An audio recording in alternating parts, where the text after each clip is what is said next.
Fala rapaziada, sejam bem-vindos a mais um vídeo aqui no Primeira Fila. Eu sou o Kevin Nicolas e hoje a gente volta a volta. E a corrida que falaremos hoje é uma corrida na Alemanha, em Nürburgring, o GP da Europa de 1995. Que você talvez não conheça, não sabe que corrida é, mas é uma das maiores atuações da carreira de Michael Schumacher. Uma prova com chuva, drama, estratégica e uma arrancada final do Schumacher para vencer no fim. Dei spoiler mesmo, mas fazer o quê? Tá no título. Então você já sabe, né? Sem mais enrolações, bora para o vídeo.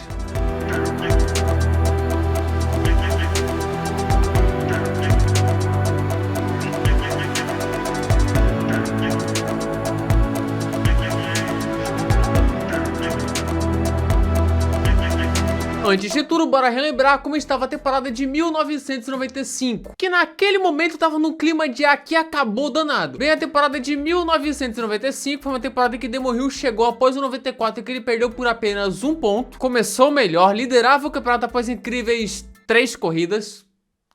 Fazer o que, né? Esperavam mais? Só que depois Michael Schumacher falou: chega, fi, acabou a graça. E dominou a temporada de 95 com a sua Benetton, mesmo que a Williams fosse um carro mais rápido. Da Espanha até Portugal, corrida anterior a essa, o Schumacher venceu 5 corridas contra apenas uma de Hill. GP de Portugal esse, inclusive, que foi a primeira vitória da carreira de David Coulthard. E a classificação antes do GP da Europa em Nürburgring estava assim: Michael Schumacher liderava com incríveis 17 pontos de vantagem para Damon Hill. É uma vantagem enorme. Vale lembrar, né? Nessa época a vitória valia 10 pontos. Então é como se fosse uma vantagem de 40 pontos hoje. Lembrando, faltavam 4 corridas, 40 pontos em jogo, então o Hill teria que fazer um milagre para ser campeão. Dessa forma, a Fórmula 1 chegava para o GP da Europa em Nürburgring, que retornava para o calendário da Fórmula 1. Schumacher estava voando na categoria, campeão em 94, a popularidade alemã com a Fórmula 1 estava nas alturas. Aí fizeram bem bolado e Nürburgring voltava ao calendário pela primeira vez desde 85. Dessa vez agora como GP da Europa. E vale lembrar que era apenas o terceiro GP de Fórmula 1 nesse traçado novo, mais curto, que era odiadíssimo pelo público que preferia a Notch Life antiga. Mas os pilotos particularmente até gostavam desse novo traçado, que tinha a troca de pilotos, Gabriele Tarquini substituindo o Kyo Katayama, que se lesionou após o GP de Portugal, e quem voou foram as Williams no treino classificatório. A pole era de David Coulthard, já anunciado pela McLaren para 96, com Damon Hill em segundo. Primeira fila inteira da Williams, a 4ª vez que isso aconteceu no ano, onde em todas as outras primeiras filas cravadas a Williams venceu. Detalhe, isso com os tempos de sexta, porque na época existia uma sessão de sexta e uma sessão de sábado para o quali. E o grid ficou assim: Coulthard e Hill na primeira fila, depois Michael Schumacher em terceiro, olho nele, Berger, Irvine um baita quali, Alesi, Herbert, Frentzen, Hakkinen e Blundell fechavam o top 10. Rubinho era o 11º e Diniz e Moreno com a fraquíssima Forte Corsa eram P22 e P23. Então assim, não tá muito fácil para os brasileiros não. Aí show, domingão de corrida, Kleber Machado narrando, e onde tinha chovido em Nürburgring, essa chuva vai bagunçar, rapaz. E o nosso amigo David Coulthard estava usando o carro reserva setado para o Damon Hill, porque ele rodou na volta de ida ao grid. Boa, Coulthard. Tinha que ser o Chaves! Estava tudo pronto para a largada, pista molhada, úmida, todo mundo com pneus de chuva, menos as Ferraris e McLarens. Ou eles sabem de algo ou são burros? Até que Maximiliano Papes, aquele mesmo, ficou no grid. Sim, aquele Papes. Vem para completar agora a curva número 3, Maximiliano Papes. Vai contornando a curva número 3. Vai ganhar a reta dos boxes pela última vez. Não! Perde! Mas aí 2 minutos depois do problema, volta de apresentação. Roberto Pulpo Moreno ficava e largaria dos boxes, onde demoraram demais para fazer isso. Tinha maluco balançando a mão na largada também. E agora sim a luz verde se acendia e começava o GP da Europa. Coulthard largou bem, segurou a P1, mas Schumacher pegou a P2 de Damon Hill. Damon Hill, acho que descobrimos em quem o Lando Norris se inspirou. Hill, que caiu para quinto na largada, recuperou a P4 na curva 1 e só foi ultrapassar o Irvine no final da primeira volta. Que fase, cara! Só que ao mesmo tempo que Schumacher pressionava o Coulthard, Hill chegou rápido e pressionava o Schumacher top 3 juntinho. Enquanto o Frentzen era punido com o stop and go porque má largada. Boa, Frentzen! Época que se tomava um stop and go gigantesco porque má largada, cara. Se queimar largada era um pouco punitivo demais. Mas o Hill seguia forte, fazendo volta mais rápida, pressionava o Schumacher, que segurava, a pista já estava secando, os pilotos buscavam água, não tava fácil para o alemão, aí começaram as paradas para colocar slicks. Rubinho foi o primeiro a ser mostrado, volta 9 e ele parou. A Ferrari de slicks começava a andar mais rápido e sonhava com algo melhor. Schumacher e Hill pararam juntos na volta 11 e o alemão voltou bem à frente, com o Berger voltando na frente do inglês. Rapaz! P6. Ih, Sérgio, sujou! Coulthard parou na volta seguinte, mas voltou à frente do Schumacher e segurando ele. Detalhe, o líder agora era o Alesi. Com isso, a classificação agora tinha Alesi de Slicks em primeiro, que não tinha parado, Irvine com pneus de chuva, que ainda teria que parar, em segundo, e aí os que pararam, Coulthard, Schumacher, Berger de Slicks da largada e Rio fechando o top 6. Mudou tudo, amigo. Volta 14 e o Rio mergulha para passar o Berger, senso de urgência. O Alesi tava voando, virando 4 segundos mais rápido que o Irvine, que tava segurando a rapaziada. Mas o norte-irlandês foi rapidamente para os boxes e liberou a galera. Panis rodava sozinho, tava fora. Blundell era outro, adeus. E fala dele, Damon Hill por fora, passou o Schumacher. Fala dele, pô. Mas ele errou sozinho na última curva e perdeu a posição. Não pode elogiar. Ele seguiu tentando atacar, quase perdeu o carro. Frente se rodou e era outro fora da prova. Alesi abria incríveis 22 segundos de vantagem para o David Coulthard. Cara, olha esse Alesi. O cara virando tipo 4 segundos mais rápido por volta. Que isso, velho? Acabou a brincadeira, na minha opinião, hein? Nada ainda do Rio passar o Schumi, mas plot twist. Hakkinen atrapalhou o Coulthard e nisso o Schumacher colou e mergulhou para passar o Coulthard. Schumacher é o segundo. Velho, o Rio mais rápido não conseguiu. E o Schumacher com uma chance conseguiu. Beleza. É uma incompetência. E depois disso o alemão abria vantagem. Quem não se decide, amigo, toma. O Rio então passou o Coulthard. Direção de TV inclusive tava uma desgraça, perdendo várias batalhas, coisa horrível. A TV da FOM trabalha mal. Berger aproveitou e passou o escocês também, que derreteu. Mas logo depois, Berger parou nos boxes. Ou seja, serviu pra nada isso aí. E o Alesi seguia lá, 35 segundos quase para o Schumacher. O cara não para. Alesi 42 segundos, velho, que negócio assustador. Se ele parar agora, ele volta em primeiro. Já perdi a conta de quantas voltas mais rápidas consecutivas já foram. Rio chegou no Schumi, só que obviamente nada de passar. O cara não conseguia. Enquanto Johnny Herbert lascava o Ed Irvine. O Rubinho agradece. Mas agora a coisa parecia que mudaria de figura. Volta mais rápida de Michael Schumacher.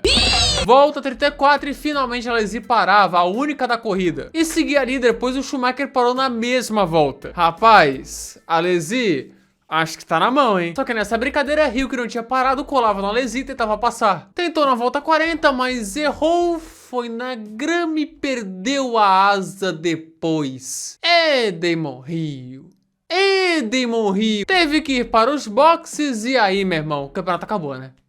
Acabou. Não matematicamente, mas acabou. Gerhard Berger ia para os boxes, tinha problemas de câmbio e abandonava. E, gente, lá vinha Michael Schumacher. Já tava em menos de 15, o alemão ia fazendo volta mais rápida atrás de volta mais rápida. E detalhe, ele tava numa estratégia de 3 paradas, iria parar mais uma vez, olho nele. Enquanto isso, Monterrey atropelava o mecânico da Pacific nos boxes. Que negócio terrível. Bouillon, campeão da Fórmula 3094, abandonava. Mika Salo rodava sozinho também. E o Deletraz mostrava que... não era um piloto, né? A vantagem de Alesi para Schumacher era de 6 segundos, depois 4.8, lá veio o campeão, cara. E o alemão seguia, volta mais rápida, volta mais rápida, volta mais rápida. Volta 49, a diferença já era de menos de 2 segundos, tá chegando o Schumi. Aí o inevitável veio, Schumacher colou de vez no Alesi, tem briga. E o Pedro Paulo Diniz foi para fora da pista para cortar o clima. Valeu, Diniz. Porém, Schumacher faria uma terceira parada, volta 52 e lá estava ele. Pit rápido 7.5 e vai-se embora ele. Schumacher tem 15 voltas com o mesmo combustível restante para chegar e passar no Alesi. Gente, será que dá? Vai dar! Não vai dar! Enquanto isso, Irvine rodando, pode voltar para a programação normal. A vantagem de Alesi para Schumacher na volta 53 era de 22 segundos. Ou seja, ele teria que tirar algo em torno de 1,5 segundos por volta para chegar no Alesi na última volta. É muita coisa. Mas para Schumacher, tudo é possível. E já começava. A primeira volta dessa sequência, ele já foi 2,6 segundos mais rápido. 12 voltas faltando, a diferença em 17 segundos. Gente, vai dar. E aí lá ia a diferença caindo para 13 segundos, 12 segundos, 11 segundos. Mas aí o Rio bateu. Damon Hill pisou fora, rodou e acabou fora. Acabou, né, Damon Hill? Acabou. Acabou! No beta! No beta! No beta! E, gente, 8 voltas faltando, a diferença era de 6 segundos. E para piorar, a Alesi estava se atrapalhando com os retardatários, estava perdendo tempo. Volta 62 de 67 e o Schumacher já estava na traseira do Alesi, praticamente colado. 5 para o fim, o atual campeão no retrovisor do Alesi. Só que chegar é uma coisa, passar é outra. Os retardatários eram cruciais nessa briga. O francês segurava, nada do alemão passar nas voltas 63 e 64. Na volta 65, o Schumacher tentou passar no misto, mas a Alesi segurou. Enquanto os retardatários escapavam da pista. Gente, que final é esse? Caos, Mas na reta principal o Schumacher veio com tudo e por fora com uma belíssima manobra tomava a ponta da corrida. Michael Schumacher com uma arrancada espetacular liderava em casa, uau! De 40 segundos atrás sofrendo com as Williams para uma vitória épica em casa, incrível. E assim só restava a ele abrir a última volta. Em uma das melhores atuações de sua carreira, Michael Schumacher vencia o GP da Europa de 1995 e colocava uma mão na taça. Dentro de casa, em Nürburgring, ele faz a dobradinha alemã e vence novamente. A 7ª vitória no ano e uma das mais importantes. Alesi frustrado chegou em segundo, dava para vencer, e Coulthard fechou o pódio. Rapaziada, que arrancada foi essa? Que estratégia, que pilotagem, é espetacular. Não tem jeito, festa alemã no retorno de Nürburgring ao calendário. A classificação final ficou assim: Schumacher vencedor, em segundo Alesi, em terceiro Coulthard, Rubinho em grande prova fechou em quarto, grande prova, e finalizando o top 6 que pontuava Johnny Herbert e Ed Irvine. Abandonaram Hill, Montermini, Bouillon, Berger, Moreno, Frentzen, Panis, Blundell e No. E a classificação do campeonato, amigos, estava assim: Michael Schumacher abria 27 pontos com 30 em jogo, ou seja, acabou, né? Já era pro Damon Hill, acabou-se. Aí na corrida seguinte deu a lógica, GP do Pacífico, e Schumacher venceu para se sagrar bicampeão. E o resto, vocês sabem, no ano seguinte Schumacher foi para a Ferrari e o resto é história. Hill pelo menos conseguiu se redimir em 96 e se sagrava enfim campeão mundial com a Williams. Mas esse 95 dói para ele. Nürburgring depois disso ficou no calendário sem parar até 2007, maior parte como GP da Europa e apenas 2 GPs como GP de Luxemburgo, e depois sediou em 2009, 2011 e 2013 revezando com Hockenheim o GP da Alemanha. E a última aparição foi em 2020 na pandemia com o GP de Eiffel. Mas tá aí uma das melhores corridas da vida de Schumacher, uma senhora arrancada. E esse foi o GP da Europa de 95. Tá aí, gente, se você gostou desse vídeo aí, corrida boa, né, volta bom, corrida, né, com entretenimento, arrancada boa, se inscreva no canal, ative as notificações para não perder nada, clique no gostei e espalhe esse vídeo aí com a galera. Na descrição tá o nosso Instagram, F1, nosso Twitter, meu Twitter no caso, né, Kevin F1, e o Discord, tá tudo na descrição, vão lá. Aqui estão os membros, se quiser virar cara, tem um botãozinho, seja membro aqui embaixo, algo simbólico, só para quem quiser apoiar. Se quiser, show, se não quiser, beleza, tá? Então assim, fique à vontade. Show, tá? Tá aqui embaixo, tá? Se quiser, show, se não quiser, beleza. Sugestões, comentários. E é isso, muito obrigado a quem assistiu o vídeo até aqui. Para o BR comentário fixado. É nóis, tamo junto. Falou!